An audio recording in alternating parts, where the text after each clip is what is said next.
Hey guys, Tommy Kerrigan with Tommy Untamed. We've got a great show coming up. Thank you for watching.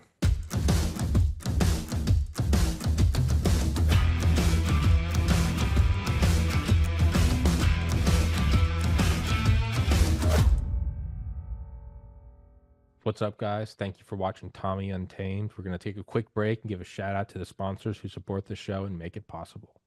The world's smartest investors are not buying oil stocks. They're buying mailbox money or oil royalties instead.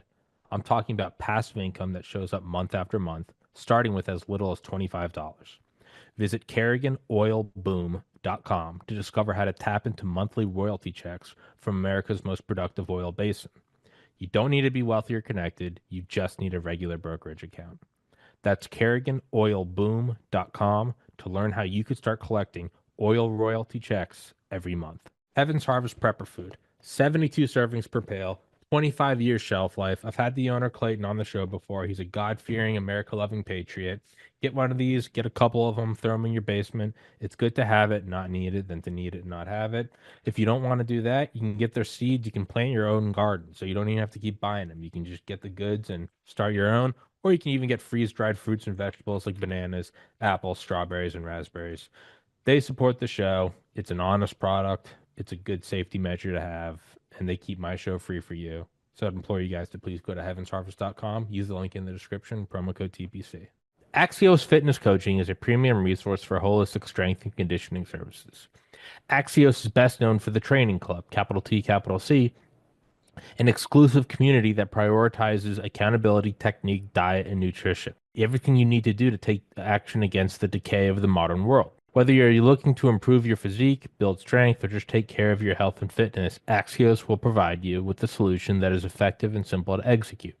All you need to do is complete the intake survey, and you can see if you're a good candidate for the training club or any other of the services. And it's going to sponsor the show. So, one company falls off, another one arises. So if you guys like the show, you want to work out, throw the show a couple shekels, go take the survey. Thank you so much, guys. Higher ultraviolet exposure is associated with lower mortality. The United Kingdom is a high latitude and low sunlight country. Researchers there collected data on over 360,000 participants in a study of UV exposure via solarium use. When compared with non-users, solarium users had 15% risk lowered of all-cause mortality, 23% lower risk of cardiovascular mortality, 14% lower risk of cancer mortality, and a 12% lower risk of non-cardiovascular, non-cancer mortality. In other words, all other causes. Quoting the researchers, our study adds to the growing evidence that the benefits of UV exposure outweigh the risks in low sunlight environments. A link to the original publication is available in the box below the video. Get some UV light this winter. Immerse yourself in the tranquility of the blue. Visit a Blue Room soon. www.blueroom.com. Guys, thank you for watching Tommy Untamed. We have a great show today with Mr. Gray on Thursday, March 13th, 2025 at 1:45 p.m. Eastern Time. And for all the new listeners of the show, the newest sponsor of the show is Axios Fitness. There's a link in the description. Please go take a survey. It helps the show. You can get fit. Clay Martin put me in touch with them. If you love my show, if you love working out, and you should because you're hated for being who you are, you should probably start working out and support my podcast. Two birds with one stone. He came on here a month ago, 2 months. I have no idea.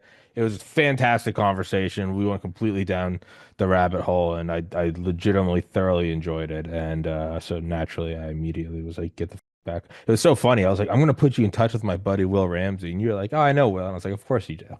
Well, I didn't know him, but yeah, we had talked before. Well, Yeah, he was one of the yeah. first people. I'm like, of course, Will Ramsey, the investigator, knows you. I'm like, fucking, I'm an idiot. But yeah, I'm gonna give you screen share, and I'm just gonna completely hand it over to you if you wanna. Your Twitter's in the description. I think your websites are in the description. Other than that, I'm. What is it when in World War II they bombardier your ship? And then they give it to the bombardier so he could use the bomb site without the pilot move. So, Gray, your ship, sir. Why, thank you. Thank you, sir. All right. Yeah.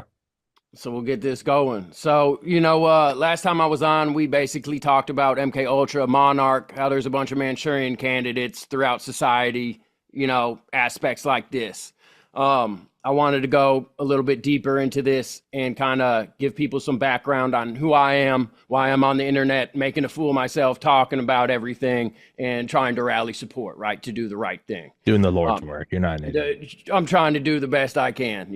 Some people love me, some people hate me, whatever. Give me some attention. Let me get it. I guess that's what I'm here for. But so recently it has came out about Sinaloa cartel offshoot, right? So it's like the Jalisco new cartel, whatever they're called. I don't keep up with this too much. But just jumping right into it, we'll play a couple clips real quick. Mm-hmm. Is that audio coming through? No. Well, isn't that a pain?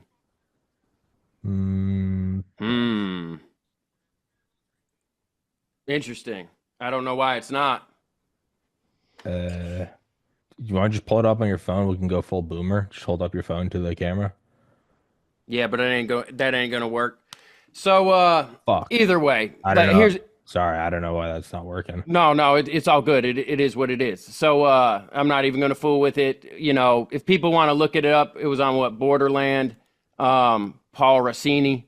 He gave some information. Basically, Green Beret, Delta Force, 2 Navy SEALs, and then a 75th Ranger from the Ranger Regiment, right, are essentially running the militaristic arm and kind of expanded into its own thing. And that's kind of commonly known throughout the trafficking, world, right? Like, this is things that people know. What's not commonly known throughout the trafficking world is that deeply embedded, unfortunately, in these men's psyches tends to be monarch mind control. And this is what is running the criminal underground, okay? These people are unwitting. These people don't know that they're under monarch mind control. This is ran through the clandestine services, all right?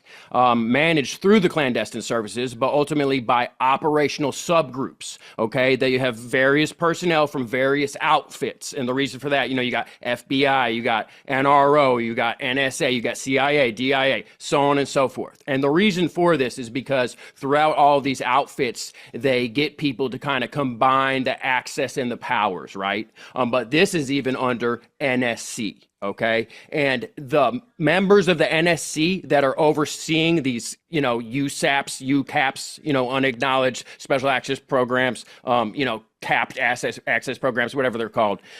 These are exclusively by members of Malta and Dragon societies, okay? And this has been the name of the game going way back. What brought me into this is, I was raised in Groom in some of these programs, Monarch specifically and adjacent. And really what ended up happening was by my early 20s, I was managing several black sites and basically would go out and start, safe houses on my own, whether that's a safe house where someone stays at, whether that was a marijuana grow, which was my specialty, whether it was a makeshift armory, so on and so forth, okay? And once I basically had proved myself and got to a certain age to where I could be on paper somewhere, I had already basically been disillusioned because some of these OGs off the books that had brought me up were deep in this shit, and many of them had been burned and set up, and it's just kind of that thing where they saw the writing on the wall, okay? So when I came of age and got in on this before our limited oversight committee in the clandestine services, I was stationed, camped at a place called Hunter Field. That's O6TN. It was known by the insiders as Edward Hunter Field. Now, Edward Hunter was a journalist and also a CIA agent, so on and so forth, who's credited with coining the term brainwashing, okay? It's kind of, one of those, hidden in plain sight things, Korea, right? Wasn't that when that started? Korea? Yeah, somewhere around there with all that. Yeah, absolutely. So, get into it. Let me cancel this out real quick. So, get into it. I ended up blowing the whistle on some shit. It went real bad for me. We'll get to that in a second. But getting here to Edward Hunter Field, there's a couple men that came on the record, okay, to also verify this. One of them was a pilot that's well known for the Iran-Contra series, Chip Tatum. What a great name for a pilot. Yeah, right. Dios, Gene, Chip, Tatum. And, he started the military career in 1969 in Vietnam, graduated top 10% of his class, went to be a combat controller, did his tours in Vietnam, was a POW in Cambodia with got a Purple Heart, blah, blah, blah. And no disrespect to his career, just trying to, skip through this. Eventually, he got attached to the White House for special duty assignments. He was deep cover CIA, but also part of an operational subgroup, just as I had formerly described. Now, when I got out of prison, because I was falsely imprisoned over this, one of the first people that I contacted was Gene Chip Tatum. Why? Because I knew that he was one of the men that had started this airfield, okay? This airfield was set up by the 160th, back when it was Task Force 160. SOAR, yeah. Yep. And before then, it was kind of like all the death dealers and everybody were under that umbrella right there, right? And so in the 80s, under Oliver North, what was happening was they set up an airstrip, a black site, okay? Now, why did they set this up? And I'm just showing showing some things. People can come and see all this. I'm just a little bit on the record for people, confirming that he set it up in the early 80s, right? And, I was just getting some contacts because it was pretty rough going for me. Here's some confirmation here, just concerning like the Iran-Contra investigation where, Tatum was on the record giving statements about the cocaine trafficking. So it's important for people to understand that when this was getting set up by Tatum and Associates, right, by Chip and all them, in the early 80s, this was for not only trafficking cocaine and bringing it in the States, as was widely known that happened, but also for running drills. It was all around black site. Across the street is called Ring Farm, and there would be corn mazes essentially, and we would run little kind of rite of passage gauntlets in there, right? Things like this, and then have specialized skill training, right? A lot of close combat, a lot of other stuff, just everything applicable, right? So the thing here is to understand that Oliver North is known to be a Sovereign Military Order of Malta. He was a Knight of Malta, okay? And this came out again. This relates to continuity of government and that whole scene. So again, this was 2007, 2008 that I was stationed there before and it ended up going very badly for me because part of this is that these people are in a fucking cult. That's what this is. You got to understand. People that are deep in this, they're in a ritualistic cult that goes back so far. Malta goes back before there was a U.S. Everywhere in the Middle East had different names back then. This is nothing new. Y'all heard of the Order of the Hashashins, where they would drug young men, they would wake up, think they're in paradise, be given a mission and have to go back and carry that out? It's the same deal, except for by the time MK Ultra came through and the Dragon Society members from the SS and the Nazi regime came in through paperclip, and then you have Malta from the other end that made OSS, CIA, so on and so forth. They all converged and industrialized the MK Ultra, okay? So that's what people need to understand, that this is nothing new. Just like when it was set up in the 80s under Malta, well, guess what? The oversight still was NSC, National Security Council, but exclusively of either members of Malta and related Jesuit associations or Dragon societies. These are kind of the two. You have a bunch of different Dragon societies, primarily in China, some in Russia, Eastern Europe, so on and so forth. And then you have all the Jesuit Malta societies. And these two kind of infight with each other over the levers of control, but really those are what's at the top of the pyramid and have their tentacles out and everything. And, they transcend nations, right?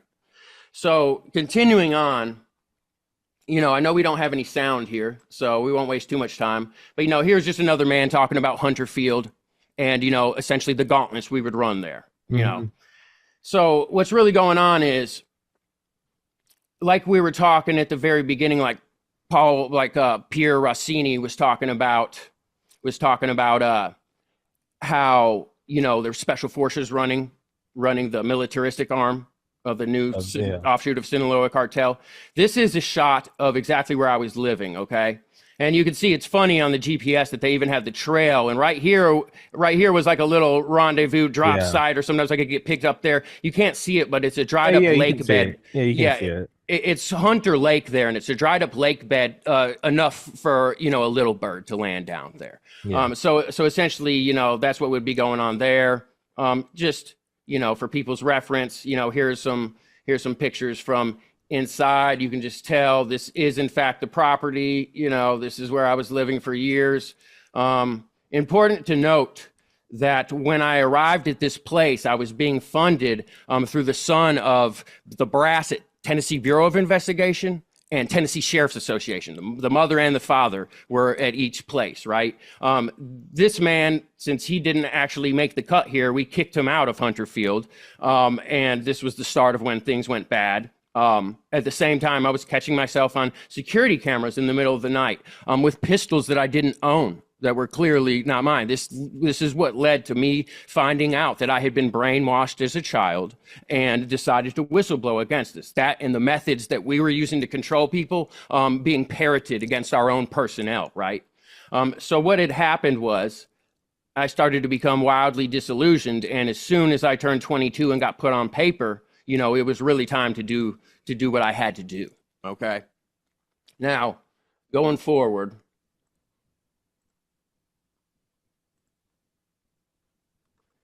in '08, this was '08 by then, what happened was you hear these rumors. You hear these rumors about parties, about rituals, about this and that. Well, here's what happened. Once I had proved myself that I was willing to do whatever and that I was able to follow operational security protocols, sterile protocols, because this sort of activity does not get carried out unless a sterile protocol is in place. If the situation is not controlled, abort. You have to understand, they're not about to do this. There's sweeps, scans, there's jamming. This is not the sort of thing that it's easy to you get don't into. you don't leave anything up to chance. It's not. Exactly. This is ran by consummate professionals at the top of the industry and intelligence. Presidential motorcade's not going to go on a highway that might be under construction. Yeah, I mean, it's just no, we'll go around, we'll drive around the entire state. It's no joke. Yeah. So at this time, my specialty was grow houses. Had to have something to where I could get burned. Also, I was kind of like the weed guy for a lot of musicians and things like this. And I was plugged in with the music industry, kind of handling some of these people who, by the way, are also Monarch mind controlled assets. And you get looking at all this and it's pretty obvious. Weird scenes inside the canyon. Yeah, all this. So what was happening was, I was presented to actually come into the fold, and I was deeply entangled with the Tennessee Senator's family, and then with the family of the brass at TBI, Tennessee Sheriff's Association, and just a handful of this, including land commissioners that were stealing land, feigning eminent domain on government letterhead, but then buying it through strategically named LLCs and corporations, and then funneling it throughout the network. That was under the Royal Order of Jesters, who, meanwhile, at this whole time, I had been involved with procuring for them, but then also was informing, and we were taking them down. And they did have a human trafficking case that played out this time, okay? So what had happened was, they went too far. As soon as I got put on paper, personal favors. One of them was, there was a lady, because a lot of basically the operations were largely being ran out of a strip club called Pure Gold's Crazy Horse in Nashville, Tennessee, at the corner of 2nd and 4th. And then there was another called Ken's Gold Clubs that was known to be ran by corrupt police. Okay. Now, what would happen was I would get a lot of orders from the Mustang room, which is like the room you have to pay to go in at Pure Gold's Crazy Horse. And then underneath it, they had tunnels linked up with the electric substation there that went under the Nashville graveyard, went all the way to the Civic Station. Okay. And they had a lot of underground gambling, obviously the prostitution. And what they were doing was they were testing out the precursor to IARPA's Janus, Intelligence Advanced Research Projects Agency. Yeah. Janus. No. IARPA's there's so little you can find about it. I'm so infatuated by it. Sorry, keep going. Yeah. So what they had essentially was a system that tracks not only facial features, but like the walk, the gait. Gait tracking, yeah. Everything, okay? And it essentially would make subfolders for each for each person it identifies, put all the recordings in there, cross up subfolders, so on and so forth. And that was linking up with the fusion centers before fusion centers were actually fusion centers. Yeah. Okay. So a lot of this was ran under there, and like the same men that groomed me and everything from when I was young, eventually I got brought into this, was meeting people there. So there was several girls there that are known as beta monarchs, which is like sex slaves, honeypot, blackmail, that sort of thing, right? Used from young. By now, this one in particular was like 19 or something. So it turned out that she had contracted HPV. And HPV doesn't always have symptoms, but what happens is that sometimes, unfortunately, there's a type that gives males genital warts about 3 months later. So she had given a series of high-profile people, including politicians, genital warts, and they wanted her neutralized. Okay, so when I was to come into the fold, like my personal favorite, because usually things aren't too close to you, right? The personal tasking that they gave me, one had to do with neutralizing her, which I refused to do because I had a family that was involved with the same shit, and it was incredibly disrespectful. Neutralizing killing, and neutralizing just removing from the circle. No, they wanted her dead, and and this goes into ritualistic means because she was to be an example set for what had happened and what had been allowed to happen. And she wasn't the only one. People that were in charge of her were actually being held responsible as well. Other than that, this was amidst the Sheriff Headley scandal. Sheriff Headley was the Tennessee Williamson County, richest place there, all the stars live, so on and so forth, of Tennessee. He was caught in a huge pain pill scandal that was getting brushed under the rug. And his son, who was a deputy, wanted the same preferential treatment because he had raped a prominent doctor's daughter. That was at that time my girlfriend's best friend. And they tried to get me to handle that as well. Again, that was close and usually breaks the rules, but like as a rite of passage, stepping me into the club, they wanted me to do something close to put that against me. So at this point, I was like, absolutely no way. And me and other people, basically violently defected. And in '08, what happened was I got away from the scene. And ultimately, they took control of my car and crashed me.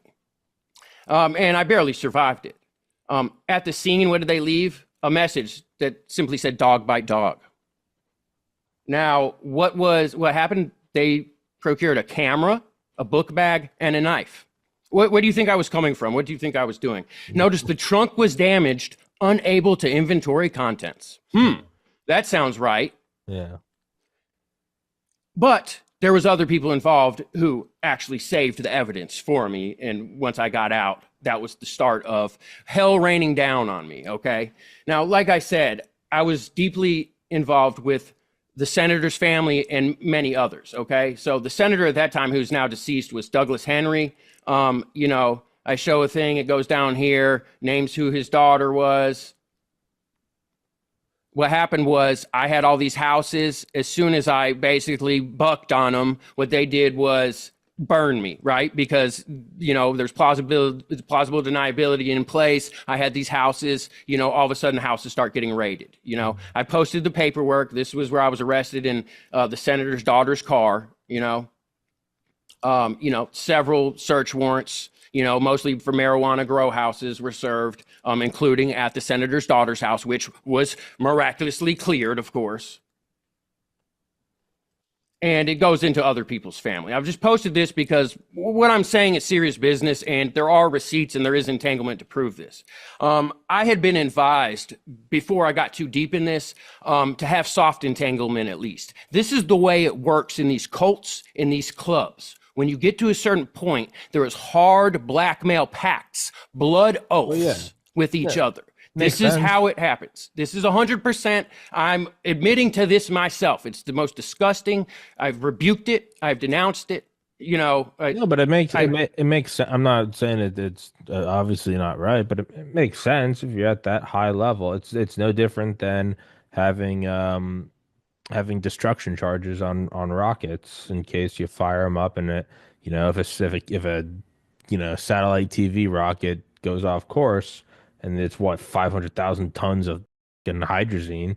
Yeah, you gotta pop it off the coast of the ocean before it goes over New York. It's a detonation charge. So again, it's not right. But yeah, I think anyone with two brain cells understands rationally. Like, yeah, if you're doing this super high level, super illegal shit, You don't have to pull them a sneaky blackmail on each other. You're both going out and basically saying like, let's both put our fingerprints on the murder weapon. There. Now we know. Exactly. Now we know we're both. There's two murder weapons. We'll both touch both of them, and then we each get one. There you go. So if I go down, you go down, vice versa. Yeah. Why wouldn't you? Various forms of that. And of course, Yeah. people are trying to double cross and make sure Well, that of there's not course. blackmailing them and that. Yeah. But and what people have to understand is some of these ritualistic aspects, it mirrors just like the Omerta code and stuff like this. But like some of these ritualistic aspects also employ essentially dark neuroscience.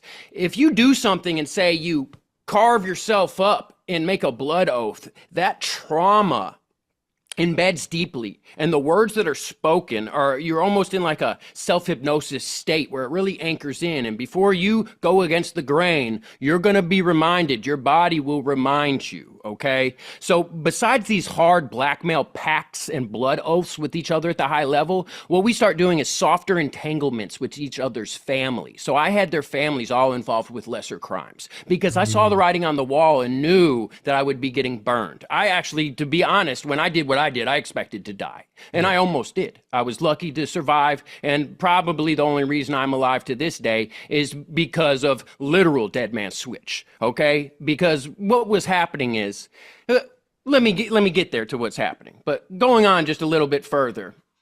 Because people need to understand, okay? So Every once in a while, when I'm doing an episode like this or with the other guys that hunt human traffickers, I just find subconsciously I just start running my hand over the crucifix on my chest. dude, Just it's a precaution. fine. It's like putting on sunscreen. I'm like, yeah, just fire as hell. Stay away from it. These people, it's disgusting. It is Yeah. disgusting. It's real evil, and it's unfortunately there's real power involved with this. And Yeah. I mean, this is why I'm here speaking against it, because we'll get there more. But Yeah. so obviously the senator's family, yes, arrested in the car, this that. I show way too much more than we want to go in. The other thing was when I was about to get out of all this, because they didn't have my fingerprints on anything. I had a sterile protocol and was in Tyvek suits and all this whenever I'd go around. I had a handyman business, so I had a bunch of keys. That was my excuse. I was using alternate identities and different means to essentially get properties and things like this, so things weren't under my name. I was going to beat it. Now, one of my charge partners was the son of the gunsmith at Radford Army Arsenal, who's responsible for making the Beowulf, which is a 50 caliber AR-15, right? So anyways, there was a lot of serious charges in with this.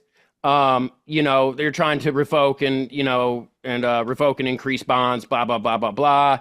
What they had was the son of the Radford Army Arsenal guy decided to make statements against me and my family. So, essentially when I was going to get out of this because of legal search and seizure, fruit of the poisonous tree after that, they had people start writing statements against my family, which were completely false. Okay. So anyways, another one besides the Radford Army Arsenal, besides the senator, was again, the son of Horace Johns, which was the Royal Order of Jester that was involved with this human trafficking and was also the land commissioner. Okay. That was another guy that I was tied in with on this. And going forward, this man was a former Tennessee trial lawyer, or Tennessee Treasury. He was a trial lawyer, Tennessee Treasury lawyer. He's that whole family's from the Russell bloodline going back, which people may or may not know about that. He was, he's on his 33rd year. This was last year, I believe, as the law professor at Tennessee, MTSU, in the aerospace building. Long story short, cooking the books for aerospace projects where it gets real dirty, dicey. They were involved, all of them, Knight of Columbus, Knights of Malta, cherry picking throughout all this stuff. They had their tentacles into the moose lodges, the elk lodges, all of this, using the philanthropy, sure, to even out some of their karma, but also for justification and a blanket of security. Okay. So essentially what happened was, I had procured some evidence, went to whistleblow. They crashed my car when I was driving it. Boston Brakes. If people aren't familiar with Boston Brakes, look into it. It's very serious. Okay. I was already privy to that because unfortunately I had been groomed and trained in some of these, methods. And as soon as my gas floored and my brakes didn't work, I started slaloming to try to crash before it sped up more. That's the only reason I even survived. Okay. Yeah, and I still had take half it my down body before it gets too fast. Yeah. Yeah, which I mean, it didn't work great. Hey, you're here. But yeah, I'm here. Half my body got broke from that though. Yeah, I mean, But it anyways, worked great. If it didn't work, yeah, you would have pulled a Michael Hastings. You would have hit a tree at 400 miles an hour. yeah. So anyways, I get out, blah blah blah. That happens with the case. I'm beating the case. They try to get statements, against my family. Still beating the case. Temporarily got me to sign the guilty plea. Long story short, after that, I start fighting it.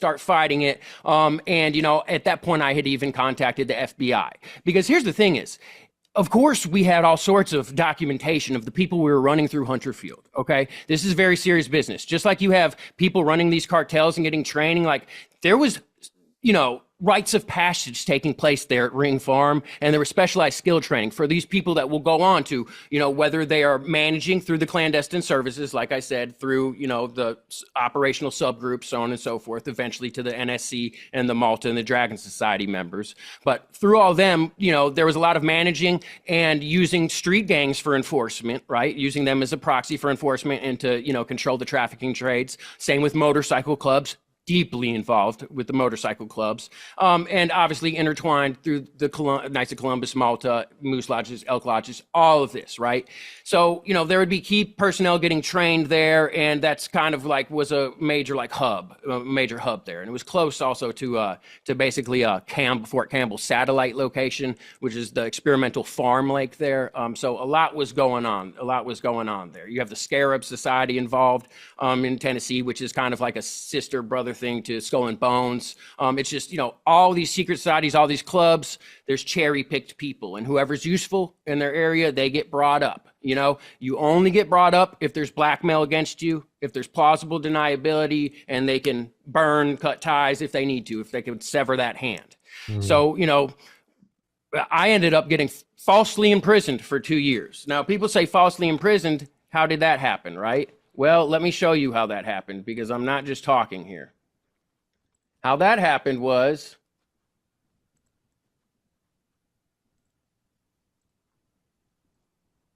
we're going to get there. What happened was whenever I was about to beat these charges, they ended up changing my charges. I was supposed to be set free. And there was a clerical error. As I was about to basically get out of this and everything, what happens was, right after I contacted the FBI and start reporting this, I had got placed on some insane community corrections house arrest thing through all this after they had, got people to write statements about my family that were false. I had tried to, reverse the guilty plea and bring forward evidence. They messed me around, all this. Anyways, point is, eventually they were consolidating everything, gonna release me. And that Royal Order of Jester, right? Horace Johns had represented me. He doesn't practice criminal law, but he came in to represent me. At this time, I thought essentially that this was a good thing because I had been played like a fool deep into this because I didn't know what he knew about what we were doing. And I was just like a young up and comer go-getter that was being used by both sides against each other and trying to do my job and, just turn down tasking that was wildly corrupt and unethical, right? I wasn't even willing to compromise to that level. So what happened was they say, when the paperwork comes back, set him free in front of my family at court, right? That night, something's wrong, okay? Now, this is my real charge, was manufacture of marijuana. At the end of all this, basically, I ended up going down for one grow house, okay? They served search warrants on 5 or 10 total, and I've showed the documentation of this. But what happened was, boop, they had changed my record. They got rid of all my pre-trial time, got rid of everything, okay? And this has the same tracking number. People can see this is confirmed. They changed my record from manufacturing marijuana and that I was supposed to get parole and it was agreed in this plea, right? To manufacture meth. And then I was falsely imprisoned approximately 2 years. Shuffled around in the system, by the way, hit with assaults on officers when they came to transport me to prison instead of going free. I was a little bit protesting and I ended up getting assaults on officers, not an actual charge. It was a write-up and never actually legally charged with it, but then literally maxed out. And I ended up doing 14 months total, in solitary confinement, more than 23-1. Ridiculous, right? So anyways, yeah, that's what happened with that. They f***ed me off big time. Okay. And this is just more stuff like, I was entangled Assad Rahi. He was reporting directly to Cheney. Okay. And what it was told to people around us that he did translations for the CIA. He was high up with Homeland Security investigations, and then reporting directly to Bush, to Cheney, because I was essentially, he was my proxy for reporting, because I was essentially deep cover. It's important to know that when all this was going on, right after this was whenever the whole scandal with Dick Cheney running the assassination ring out of the vice presidential office, and he was playing it real smart. Yeah. And he was real smart the way that they had set it up and structured to escape Freedom of Information Act and to escape oversight. Like these people aren't playing games. Dick Cheney, before then, he used to be the person that oversaw the testing for Monarch, to like people where they actually get up and they'll put them on paper through the clandestine services. Dick Cheney used to run the test personally. Nowadays, when that was going on, he was running them through one proxy, So that's what's going on with that. So anyways, all that happened, got out of false imprisonment. That's when I started making organized safety, right? That was my thing where I said, okay, it's bad. They're setting everybody up. I was lucky to be as little set up as I was. And again, we have tranches of evidence, right? A lot of that has been shown behind the scenes, but there's some serious stuff. I try not to think about it too hard because it's stressful. I'm going to be honest. It's, we're sitting on a lot. I'm the only one that's went public, okay? I worked with a lot of people, okay? There's a lot of people that are wildly disillusioned with what's going on behind the scenes. Everybody at the operational level has blackmail against them. A lot of them have also done bad things, okay? But a lot of people are trying to do what's right. I'm the only one that's went fully public with my face and with my name. That was back in 2013 and 14, okay? Horrible things happened. My girlfriend at that time, they shocked her with the device that says electronic dissolution of memory until she had encephalitis and regressed her it was horrible. Okay. I shut up for a while. I had a deal going with them to where people that went through Monarch and related, we were able to help them behind the scenes, kind of do whatever, but I had to shut the up publicly. Okay. Then I had started my own business that they were helping boost up. I went and eventually made electric bikes. They were even going to let me roll out some of this mild tech and stuff like this, cutting edge stuff. Long story short, in late 2022, after Singlob passed, I was just like, F it, I'm going. What? After what passed? Singlob. Singlob was like a original OSS CIA guy. He's the guy that handed the family's first foundation to Flynn. Singlob. I thought when you said pass, I thought you were talking about legislation. Gotcha. Fair enough. Yeah. So he was in Franklin. I was, living not far from him there. And, that whole crew is involved in this stuff very deeply. We won't get too much, but anyways, I decided to go back public. At first I had a mask and stuff. Long story short, a lot of this ties into some of this UAP technology, and a lot of this UAP technology, by the way, is part of sophisticated brainwashing, where they just, can induce stuff and they can, synthesize phenomena. And that's a large part of what's going on that everybody needs to watch out for. It's real bad. Okay. But what happened was I started through organized safety we had been case working on top of the database that I left with, and that a lot of other defectors and just disillusioned parties that are even still behind the scenes on the Hill, deep in operations to this day and all that. We have just a tranche of evidence. We have a complete database, and we have also a lot of blindly corroborating evidence because we've case worked with individuals through organized safety, which this is organizedsafety.org, to where if you have been a subject in Monarch, if you are a whistleblower, whatever you want, you can go there. We have specialized forms for person of interest, location of interest, general reports. You can dump up to a gig, and there's other things there. If anybody wants to help out, you can click help organize safety and help us out. We're help us help you, help us help these survivors. But so we just have massed a massive database I'm talking about, if y'all want to know about the tentacles and what's ran where and stuff, like, we know this, you know. I'm not trying to dump all the information publicly because that kind of taints some of, like, someone mentions something and it's not public. Well, that's blindly corroboration that holds a lot more water than something that's not blindly corroborated. If I come out and say Clinton, it's like, come on, you know. But if I start saying these specific names, these specific fronts, things can get looked into. It's a whole nother ball game. Okay. So what happened was, we started reaching out, you know, and I was sending sample packages to the advisor of the SSCI, to the head staffers at Armed Forces committees. And I've shown these publicly, so I won't name the other places we showed, because the only reason I'm mentioning these places is because they're so heavily compromised and these people don't know what they're doing. It's scary and embarrassing, okay? So what happened was, one of my associates was the liaison to director level material. Okay, we're talking about corruption at the director level. I'm not specifying the agency or anything like this.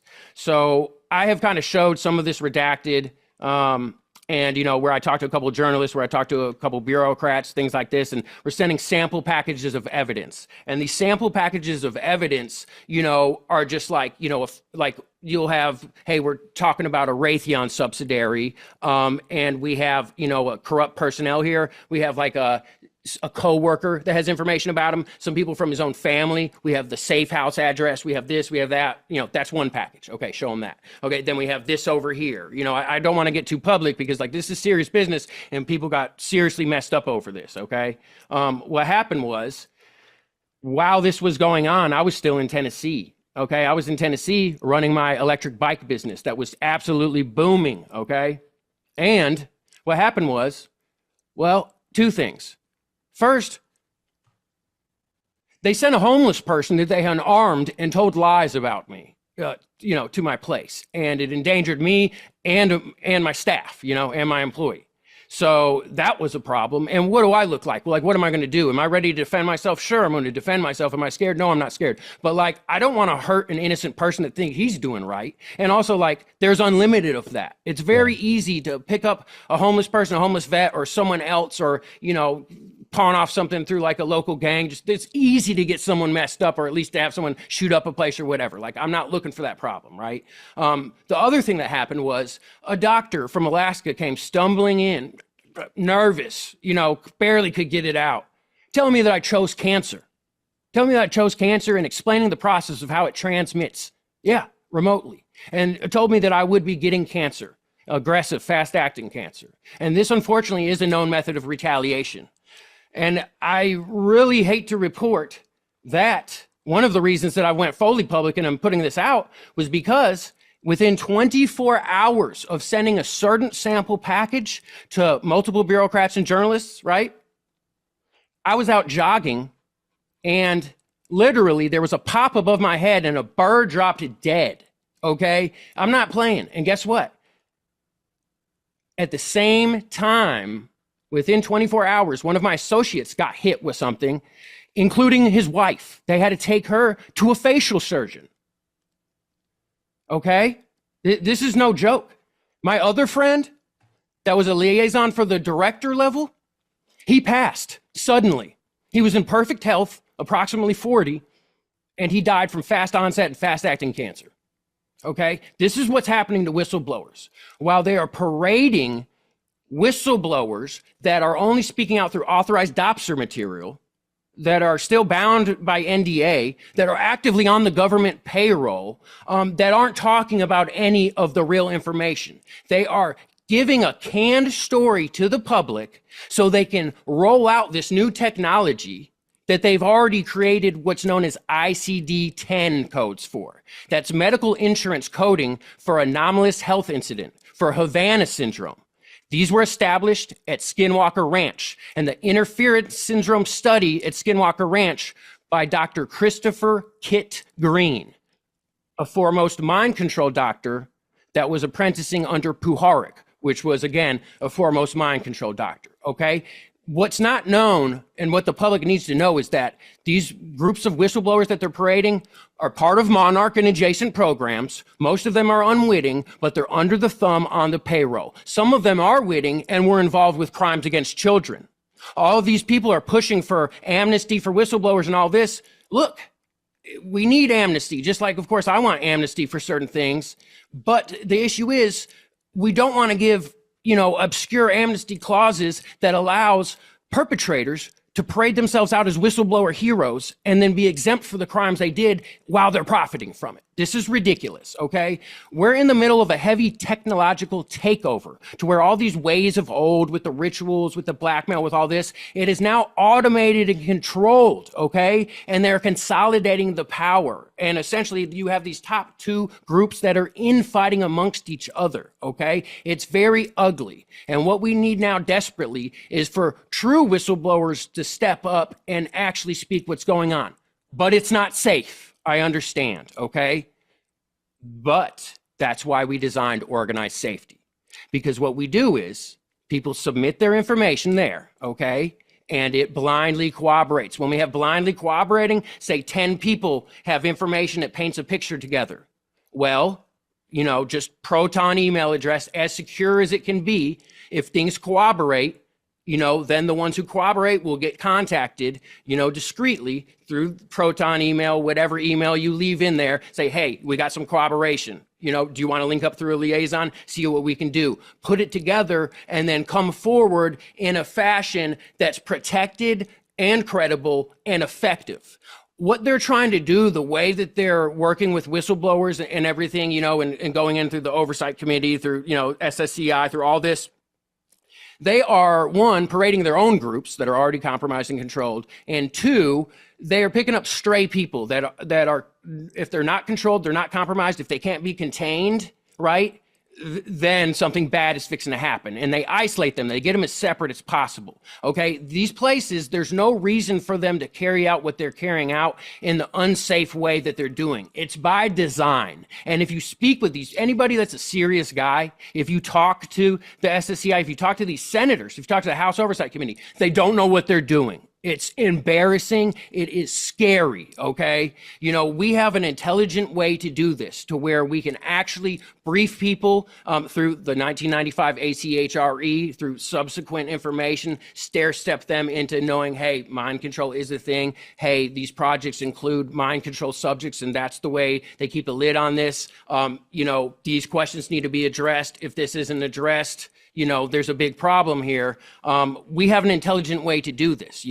It's not by reporting to the journalists that are known to be running this dragnet campaign, right? It's not reporting to these, isolating yourself and reporting your full information before you even know if they'll do anything with it. No, it's stay anonymous, link up in a safe manner, and then create packages, where even if we can't, satisfy the burden of proof for criminal legislation, we can at least meet the preponderance of evidence for civil, just whatever it is. Even aside from that, we just come together, put together this crucial information about the network, and then bring these packages through a liaison that's already been burnt, is already known, and say, hey, this is the information. These men are ready to come forward, but it has to be so, they need to come forward through a conducive path. No more bullshit, no more setups, no more isolating people and draining them of all their information just so they lose everything for no reason. These journalists are getting this information. They're not willing to go there. They're getting the information, seeing who can be contained, see who can't, see who can be reclaimed, see who needs to be neutralized. That's the game that's being played right now. And we have a way to circumvent this. And it's just to gather anonymously behind the scenes and build these packages up to present. And then if these proper channels are failing to act and won't actually do what they need to, we need public attention to leverage it, to leverage them, to leverage, one, for them to have a public conversation about pertinent issues that will not threaten national security or destabilize too much. And two is, get them to publicly address the way that we're moving forward. They're acting like the wrong problems are the real problems. The real problems are that they don't have a safe mechanism for whistleblowers by design, on purpose, and they could be employing much safer protocols and just overall designs, just plans of action. And they're repeatedly failing to. This is deliberate. Most of them are controlled. The rest are inept. That's it. So if you have information, if you're actual whistleblower, if you're involved in this, if you have some stuff you got to get off your chest, if you have a data dump, organizesafety.org. Link up with me, link up with us. Let's get some public attention, force these issues, force these conversations with the proper channels, with the public channels. And you know what? We'll say what needs to be said. We need to address the real issue. And the real issue, unfortunately, is deliberate sabotage by design of whistleblowing activity and mind control being the real issue. The underlying mechanism of all this is unfortunately MK Ultra derived programs, mind control programs. That's what's running things behind the scenes. That's the underlying issue. That's my rant. No, it's Jesus. Is there any real way to ever get ahead of it, or is it a constant game of making do with what you have? And, I mean, right? It's and that I don't mean that in like a black pill, like don't try. None at all. No, for sure, for sure. Is there ever a way to, or is it more so you just do your best to counter what you have access to? And it's like, yeah, there's by the time you're blowing a whistle on one thing, there's probably already some higher tech, more advanced, for sure, but it's better than nothing. Right. So that's the problem, is because there's definitely a way to get ahead of it. Right now is a crucial window. That's why I'm coming forward, because the tech and the infrastructure is there for, unfortunately, technological remote frequency mind control. And I hate saying mind control, but that's what this is. Yeah. You even hear them talking under the WF, oh, we can hack the human brains, all this, okay? Like, they are mapping and manipulating brains remotely at this point. That's where the technology is. They have artificial intelligent algorithms to where they're controlling direct assets down to their social media feed. Everything's monitored, flagged if something comes up, and then manually it can come in for adjustments if need be. But like, the artificial intelligence is so smart. And that was the research and development in like these high priority assets that they have, and people, that are, running these, black ops and stuff like this. But that's research and development at the same time. And now they're expanding that onto the populace in more softer, passive ways. You got personnel that really gets like direct hard targets. But then, you have a softer, passive targeting of entire populaces, and it's expanding. And unfortunately, the infrastructure and the technology is there. So the reason this needs to come out now is because they have, two sides of these, whether it's Malta, whether it's Dragon Societies, all this. And, they're the ones pulling the strings behind this like UAP disclosure and all this. And the reason that that's so important is because they're using UAP disclosure to, one, as a false flag to make an enemy. Just like with Northwoods, it was going to be Cuba.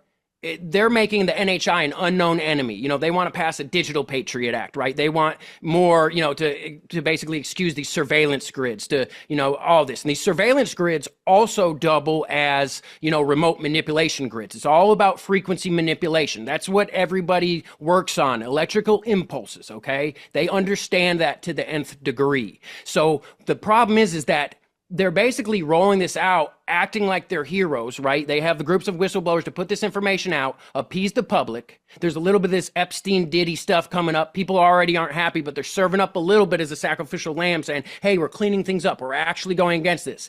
But what's really happening is that they're rolling out this technology. The ICD-10 medical insurance codes I talked about, those are set up because there is adverse biological effects, okay? And that's what's prepared for. But so they're prepared to treat that, because with this rollout, it's going to be real bad. So the information has to come out now about the mind control and about the old methods and about the groups doing it. Because the problem is, as they cross over, just again, Janus, right? That's in a lot of these mind control, like end times programming stuff. A lot of people don't know, but Janus, aside from IARPA, it's another Janus. It's Two-Face. It's the code name. What they do is they just flip-flop. They just flip-flop on you and make you think that the good guys are coming in, white hats are cleaning up the thing. But really, it's public relations. They're whitewashing it and implementing the new control.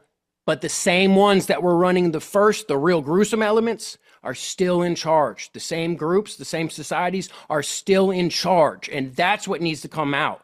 So there is an absolute way to get ahead of this. I personally have briefed so many people and showed them conclusive evidence that, hey, MK Ultra derived projects, Manchurian candidates, this is what's running the entire scene. I've shown some people evidence about senators' families. I've shown them about, high level, just plenty, right? We have sent them multiple packages, and like some of these people are like, holy shit, like, I mean, people are shitting themselves over this because like, it is what it is. When you realize you're in the middle of this and you're a staffer for the fucking, Armed Forces Committee, and you realize a lot of these people you're dealing with are literally under mind control, it gets scary, and all of a sudden you're in a whole new world. But we get enough of that, and these people know what to do. Otherwise, they're lost. They don't know what's going on. So like, there's absolutely a way to get ahead of this. It just needs to be the mind, unfortunately, the mind control and the societies that are really been pulling the strings of this government need to be discussed. They need to be known. And then we make sure that they're not the ones in power. We got to get them away from the switches. We got to get them away from the buttons. That's really what it is. That's really what it is.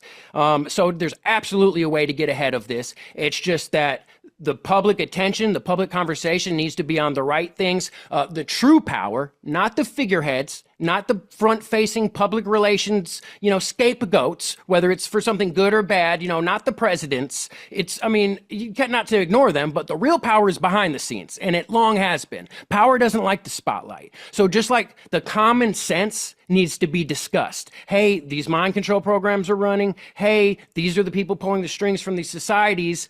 Let's address that. And then all that needs to happen is, hey, a safe way for people to come forward. They keep on trying to make it. They're trying to drain all the whistleblowers. There's reclamation and closeout now. They're saying, hey, this is the person. They have this whistleblower step up. They have that whistleblower step up. They're trying to get people to contact them. Notice none of them have safe protocols. So it's very doable. Just the word needs to get out that, hey, there's a safe way to gather. There's an empowering peer-to-peer process where you can remain anonymous until there's multiple people together, and then you can choose to come forward if you think there's enough and you think it will be effective, instead of just taking shots in the dark and blowing your load for nothing. So like, there's absolutely a way to get ahead of this.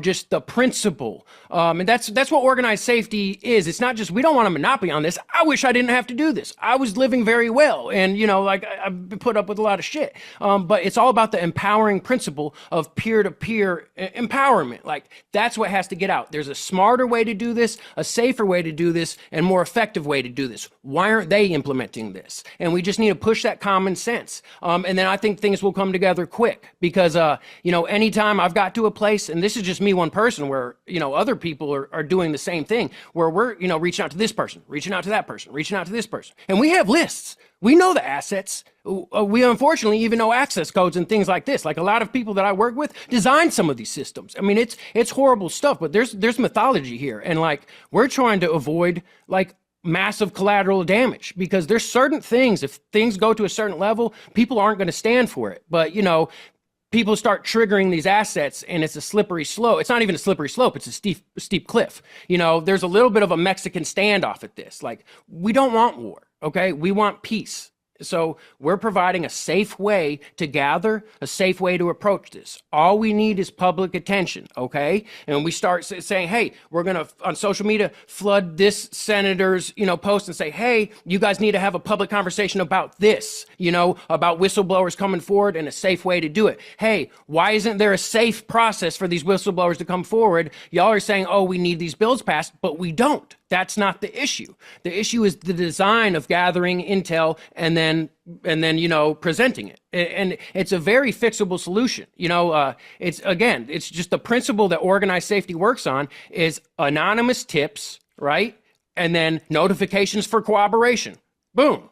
Like, that could be done. You don't want the wrong entity running that either, though. But so like, just very safe principles can be given. And again, the underlying mechanism, the mind control, has to be addressed. This isn't a risk to national security. The places I've showed and the things that I presented, A, have already been public, B, have been wildly corrupted and compromised, okay? And guess what? Our adversaries already know, and they employ the same methods, okay? And I'm sorry, but these societies, yes, there is real controversy between us, Russia, China, etc. Yes, that is real. But at the same time, the real power behind that are part of these societies, okay? And there are people in cahoots behind the scenes with the real power. That's what needs to be addressed. Enough of the bullshit. Let's get real here, okay? We're all adults. We understand. Yes, unfortunately, the Black Ops secret power is an army of sleepers, is an army of Manchurian candidates, and they have them very well placed strategically so. And once they get placed,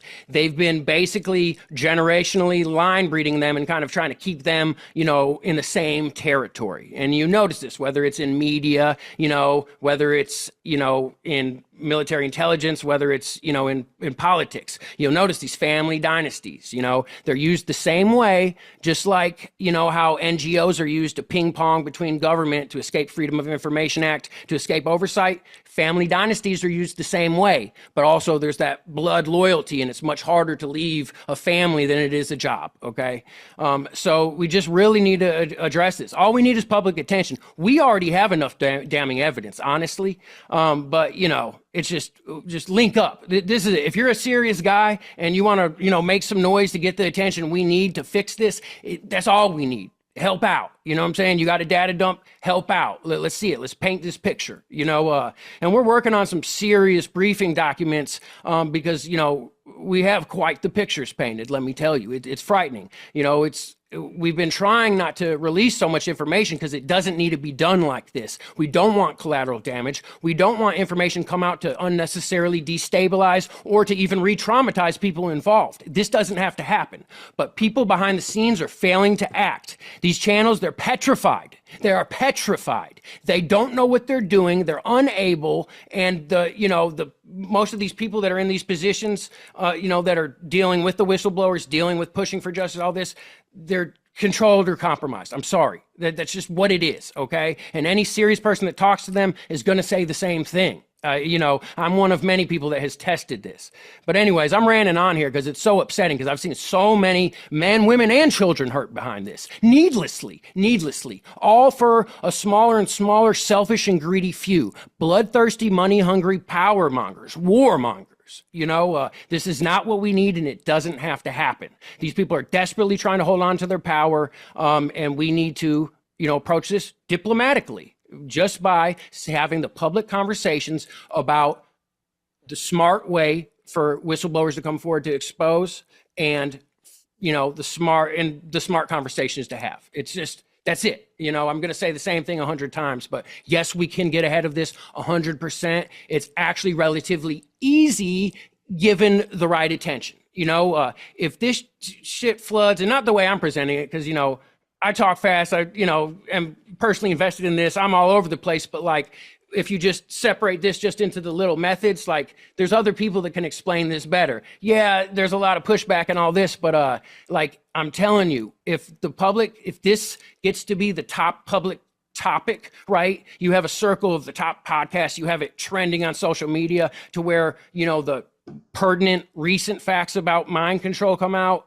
and that's what people start discussing, and the real issues with whistleblowing, it's easy to fix. It really is easy to fix, okay? It's just we got to stop the fake train, because that's what they're rolling, the fake train. It's all bullshit. I'm sick of hearing it, and I'm gonna go on, just start cussing them out, but you're fine. Goodness gracious, these people, it's bad. Anonymously collaborate, right? And then once there's massive cooperation, come together, prepare, right? Then we approach the channels again, send them packages, briefing documents, and let it be known publicly. If they fail to act, then up the public pressure on them. Hey, why aren't you acting on this? They're not going to be able to say anything because they know why they're not acting on it, because they're controlled or compromised. And that's what it is. So I'm not asking, men with families and, to needlessly risk themselves or anything like this. There are people in place that aren't bound by NDA, that aren't on the payroll, right? There are people in place that are willing to make the sacrifices needed to get this information out. Why are they always putting up people with strings? You know why. It's really simple. We can talk about 100 different things, but it just comes down to the mechanism. It just comes down to the mechanism and the topic, okay? MK Ultra derived Monarch, mind control, and a smart way to collaborate, to cooperate, and to present that evidence. We just need some public attention. Y'all help us out. We'll publicly make it clear that we're handing over a briefing document, handing over packages. And then if they fail to act on it, worst comes to worst, maybe that information will have to go public. Yeah, it's a tough pitch. It's a tough pitch to go mind control on the public, right? I mean, I feel like it's probably gotten somewhat easier over the last 5, 10 years. Talk about things like JFK or Gulf Tonkin or 9/11, or I think people are a lot more open to these ideas. But Mm-hmm. as Alan Watts said about onions, or as he said about taboos, it's onions. Once one taboo becomes palatable, you find a deeper taboo. And so the people that 5 years ago wouldn't entertain any conspiracies are now going, yeah, maybe the CIA did kill Kennedy. Maybe they did know about 9/11. And so the the gross populace kind of shifts into willing to talk about something that 10 years would have been unimaginable. But it's like a fractal. Well, then there's another Overton window. And which one's that? Mind control. It's like, oh, off. Yeah. Okay, tinfoil. But I would say that it's not all doom and gloom because, I mean, my parents are both in the baby boomer generation, both raised by the greatest generation, conservative, Fox News, and on their own have come around to questioning Kennedy, 9/11. So Mm-hmm. if I see that, then I would go, okay, it's frustrating right now, but give it another 5 or 10 years, and it'll be part of the mainstream. And I know that's not satisfying, right? You want it now, but I would say it can be done simply because we've seen people who, you know, grew up, watching Sean Hannity, and now they're going, the CIA did kill Bobby Kennedy, didn't it? Didn't they? That's unthinkable 20 years ago. That would have been a bad SNL skit. Yeah, the baby Yeah. boomers are questioning JFK. It never would have happened. And now it's kind of the norm. I would imagine give it another 10 years and this would all be um, more palatable and more digestible. But it also doesn't just arise in 10 years. It's 10 years of pushing it forward. So you do got to keep doing what you're doing, and I will happily keep platforming you. It's also the right thing to do. But yeah, there's kind of I don't think there's really because you said earlier, you're like, I hate to say mind control, but it's mind control. Yeah, Yeah. I don't think the move, not that you were doing that, but I don't think the move is to try to dress it up as something else. I think instead you just go, I get that it sounds fucking crazy. I think if you just own it up front, through repetition, it will lose its I don't know, its spiciness. It's unserious. Oh, mind control. Just I think you just Right. gotta go, yeah, I get it. I know it sounds fucking crazy. And then just move forward. It's what it is. Call it whatever you want. It's mind control. Yeah. I mean, the 1995 ACHRE, right? It's a 20-minute testimony. Bill Clinton even ended up apologizing for this.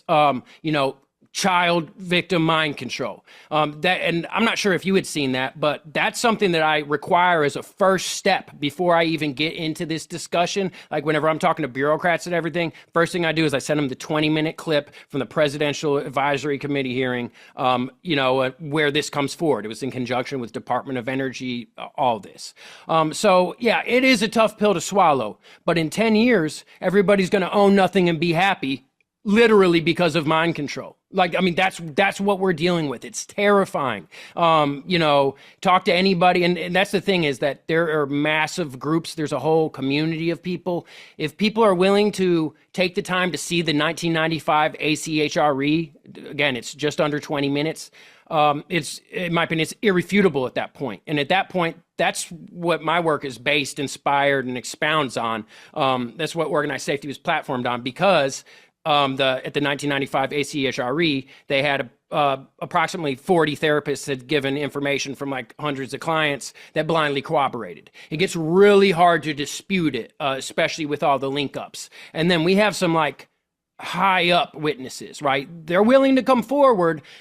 if there's a conducive path. They don't want to blow their load and sacrifice their family for no reason, right? Which I wouldn't want them to. But no, I completely understand what you're saying and agree with you. It is hard. It is tough. But as a first step for briefing, I always show people the 1995 ACHRE, and then that really is hard to dispute and gets the attention. And then it's just like, hey, you willing to see what's up with this or not? You got the WEF talking about hacking brains. Like, this is real. It's here. The technology exists. We got to make sure, we get these people away from the buttons for it. Yeah. But yeah, we've been running for about an hour and a half, so I said we wrap this up. But Sir. dude, love to have you on again. Don't be a stranger. I'd absolutely love to. And the links to all your stuff's in the description, Twitter, all that good shit for everybody listening. Please go in and check it. And yeah, sorry the audio. I don't know why the that happens, and I should know, but I have no idea. I think it was on my I barely end. know how to run this podcast, dude. I got wires running over here. No, I appreciate you. I appreciate the time. There's not many people willing to platform this and have this conversation. It is what it is, y'all. Organizesafety.org. Get in touch. Yeah, do the right thing. It's simple as do the right thing, man. But yeah, dude, thank you so much. We'll wrap this up. It'll be up probably tomorrow, if not tomorrow, Monday. For everybody listening, yeah, please go in the description. Please go at the very least follow him on Twitter, give him some retweets, help him get it more public, and yeah, dude, we'll schedule another one. Thank you, sir.